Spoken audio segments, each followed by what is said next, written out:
கர்த்தருடைய பரிசுத்த நாமத்துக்கு மகிமை உண்டாதாக. परमेश्वर के पवित्र नाम की महिमा हो। இந்த ஏதேன் தோட்டத்திலிருந்து சில நதிகள் பாயுது. ये एदेन की वाटिका से कुछ नदियां निकलती है। அந்த 4 நதிகளை பற்றி படிக்க போறோம். उस 4 नदी के बारे में हम पढ़ने वाले हैं। அதுல முதலாவது நதி தான் பைசோன் நதி. उसमें पहला जो नदी है वही है पिशोन नदी। இந்த நதியினுடைய அனுபவம் நம்மளுக்கு வேணும். ये नदी का अनुभव हमें चाहिए। இதனுடைய டீகோடிங் நம்ம பார்க்க போறோம். इसका डिकोडिंग अब हम देखेंगे। ஒவ்வொரு நதியினுடைய பெயர், हर एक नदी का नाम, அத நீங்க சாதாரணமா பாத்தீங்கன்னா பெயர் வச்சே நீங்க அதுக்கு அர்த்தத்தை சொல்லலாம். साधारण से देखेंगे तो उसके नाम से उसका मतलब हमें समझ जाता है। அதனுடைய பெயரை வச்சே அதனுடைய மீனிங் வச்சே நீங்க வந்து செய்திகளை கொடுக்கலாம். उसके अर्थ को देख के ही आप संदेश दे सकते हैं। அவ்வளவு அருமையா அதுக்குள்ள இருக்கும். वैसा उतना अद्भुत उसके अंदर रहता ஆனா है। நம்ம என்ன செய்ய போறோம்னா पर हम क्या करने वाले हैं, அதை டீகோட் பண்ணி उसे डिकोड करके உள்ள என்ன மீனிங் இருக்குன்னு பார்க்க போறோம். उसके अंदर क्या मतलब है वो हम देखेंगे। பாருங்க, ஒரு வசனத்தை வாசிக்கலாம். एक वचन को हम पढ़ेंगे। ஆதியாகமம் 2ஆம் அதிகாரம் 11ஆம் வசனத்தை வாசிப்போம். उत्पत्ति का किताब उसमें दूसरे अध्याय में 11वें वचन को हम पढ़ेंगे। पहली धारा का नाम पिशोन है। यह वही है जो वहीला नाम के सारे देश को जहां सोना मिलता है घेरे हुए है। இன்னைக்கு இங்க பீசோன் நதியை பற்றி பார்க்கிறோம். यहाँ पे हम पिशोन नदी के बारे में இந்த देखेंगे। பீசோன் நதியுடைய விசேஷம் என்ன? इसमें पिशोन नदी का विशेष कार्य क्या है? இந்த எழுத்தை கொஞ்சம் எபிரேய மொழியில பார்க்கலாம். इस शब्द को हम इब्रानी भाषा में देखेंगे। இந்த பீசோன்ல மொத்தம் 5 எழுத்து இருக்குது. इस पिशोन में 5 अक्षर है। முதல்ல பே, पहला पे, அப்புறம் யோத், फिर है योद, ஷின், शिन, வாவ், वाव, அப்புறம் நூன் சோஃபித். फिर है नून सोफित। இந்த 5 எழுத்து சேர்ந்து தான் பிஷோன். ये पांचों अक्षर मिलकर ही उसे पिशोन कहते हैं। இப்போ இத நம்ம ரெண்டா பிரிக்கலாம். इसे हम 2 भाग करते हैं। முதல்ல பே யோத் இருக்குது. पहले है पे योद, அது பேன்னு தான் சொல்லுவாங்க. उसे पे ही कहते हैं। அப்புறம் ஷோன், फिर है शोन, அந்த ஷின் வாவ் நூன் சோஃபித். वो शिन वाव नून सोफित। இந்த 3 எழுத்து ஷோன். ये तीनों मिलकर शोन कहते हैं। இந்த முதல் 2 எழுத்து இருக்கு, ये पहला जो अक्षर है அது பேன்னு சொல்லுவாங்க. उसे पे कहते हैं। பேக்கு அர்த்தம் என்னது? पे का क्या अर्थ है? வாயின்னு சொல்லி அர்த்தம். मुंह। சோ இந்த வாயில என்ன இருக்கணும்? तो ये मुंह के अंदर क्या रहना है? வாய் என்ன அறிக்கை செய்யணும்? मुंह क्या बोलना है? பாருங்க, அங்க ஷோன் அப்படின்னு சொல்லி கொடுத்திருக்குது. देखिए वहां पे शोन दिया है। இந்த ஷோனை கொஞ்சம் உடைச்சு பார்க்கலாம். इस शोन को हम तोड़ के देखेंगे। முதல் எழுத்து ஷின், पहला अक्षर है शिन, அது பிறகு வாவ், फिर है वाव, அது பிறகு நூன் சோஃபித். फिर है नून सोफित। இந்த ஷின் யாரை குறிக்குது? ये शिन किसे दर्शाता है? அது எல்ஷடாய் தேவனை குறிக்கும். वो एल शडाई परमेश्वर को दर्शाता है। அது யாவாகிய தேவனை குறிக்குது. वो या परमेश्वर को दर्शाता है। அடுத்தது வாவ் வந்து அது எப்படி உச்சரிப்பீங்க? फिर वाव को आप कैसे उच्चारण करेंगे? அது ஓன்னு சொல்லி உச்சரிக்கணும். उसे ओ उच्चारण में है। அடுத்தது நூன் சோஃபித். फिर है नून सोफित। நூன் சோஃபித்னா நூனுக்கு அர்த்தம் என்ன? नून का क्या अर्थ है? அது விதை. वो है बीज। வித்துக்கள் யாரு? बीज कौन है? நம்ம தான் தேவனுடைய வித்துக்கள். हम ही परमेश्वर के बीज हैं। ரட்சிக்கப்பட்டவங்க எல்லாம் தேவனுடைய வித்துக்கள். रक्षा जो पाए हैं वो परमेश्वर के बीज हैं। சோ சால்வேஷன் அத குறிக்குது. तो वो सैल्वेशन को दर्शाता है। சால்வேஷனுக்கு எபிரேய மொழியில என்ன சொல்வீங்க? सैल्वेशन को इब्रानी भाषा में क्या कहेंगे? அத ஷுவா அப்படினு சொல்வீங்க. उसे शुआ कहते हैं। சோ முதல்ல ஷின் வந்து யாவாகிய தேவனை குறிக்குது. तो पहले जो शिन है वो या परमेश्वर को दर्शाता है। அப்புறம் வா வந்து ஓ உச்சரிப்பு வரும். फिर वाव वो ओ उच्चारण है। அப்புறம் நூன் சோஃபித் வந்து ஷுவாவை குறிக்குது. फिर नून सोफित वो शुआ को दर्शाता है। இந்த மூணு நீங்க இணைச்சீங்கன்னா ये तीनों को जो हम मिलाते हैं யாருடைய பெயர் கிடைக்குது? किसका नाम मिलता है? அது யெகோஷுவாவுடைய பெயர் கிடைக்குது. वो यहोशुआ का नाम मिलता है। நமக்காக சிலுவை அடிக்கப்பட்ட யெகோஷுவாவுடைய பெயர். हमारे लिए क्रूस पे मारे गए यहोशुआ का नाम मिलता है। சோ இந்த பிஷோன் அப்படிங்கிற வார்த்தையில तो ये जो पिशोन ये जो शब्द है, இந்த முதல் எழுத்து வந்து பே. पहला जो है पे, பேன் அர்த்தம் என்ன? पे का क्या अर्थ है? வாய். मुंह। அடுத்தது ஷோன் என்னது? फिर शोन ये क्या है? அதுல யாருடைய பெயர் பார்த்தோம்? उसमें किसका नाम हमने देखा? அதுல யெகோஷுவாவுடைய பெயரை பார்த்தோம். उसमें हमने यहोशुआ का नाम देखा। அப்ப நம்ம வாயில என்ன இருக்கணும்? तो हमारे मुंह के अंदर क्या रहना है? யெகோஷுவாவுடைய பெயர் இருக்கணும். यहोशुआ का नाम रहना है। அதனால தான் பைபிள் சொல்லுது, इसीलिए कलाम कहता है, ரோமர் 10ஆம் அதிகாரம் 10ஆம் வசனத்தை வாசித்தீங்கன்னா, रोमियो का 10वें अध्याय के 10वें वचन को जो हम देखते हैं, நீதி உண்டாக இருதயத்தில் விசுவாசிக்கப்படும். धार्मिकता के लिए मन से विश्वास किया जाता है। சோ உங்க இருதயத்துல நீங்க விசுவாசிக்கணும். तो आपके हृदय में आपको विश्वास करना है। அதுதான் நீதி. वही है धार्मिकता। அப்புறம் பைபிள் சொல்லுது, फिर कलाम कहता है, ரட்சிப்புண்டாக வாயினால் அறிக்கை செய்யப்படணும்.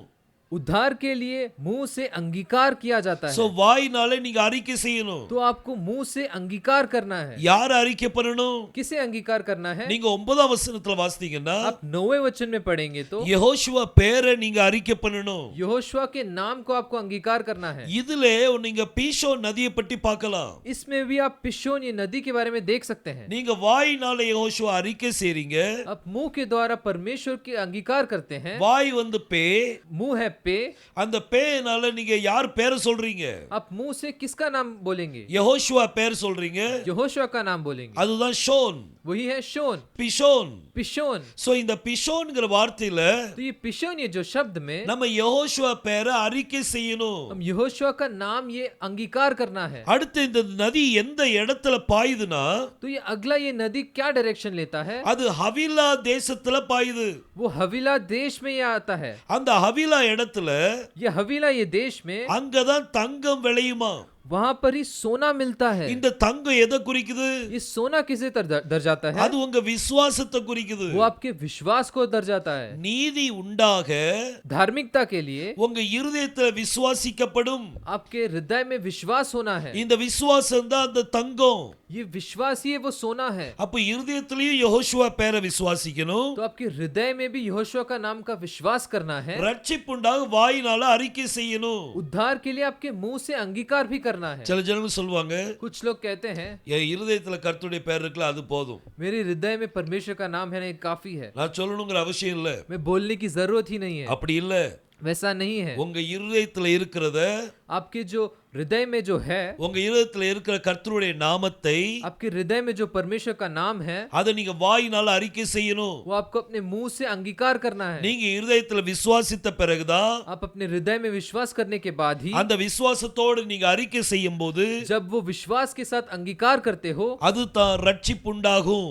तभी रक्षा मिलता है। சோ இது விசுவாசத்தை குறித்தானது. ये विश्वास को दर्शाता है। நீங்க 1 பேதுரு 1ஆம் அதிகாரம் आप पहले पत्रस पहले अध्याय में அதுல 7ஆம் வசனத்தை நம்ம வாசித்தோம்னா उसमें 7वें वचन को जब हम पढ़ते हैं, அதுல பைபிள் இப்படி சொல்லுது, उसमें कलाम ऐसा लिखा है, அழிந்து போகிற பொன் नाशवान सोना அது அக்கினியால் சோதிக்கப்படும், वो आग से परखा जाता है, அதை பார்க்கிலும் அதிக விலையேற பெற்ற உங்கள் விசுவாசம் उससे भी अधिक मूल्यवान आपका विश्वास है, அதுவும் சோதிக்கப்படும்.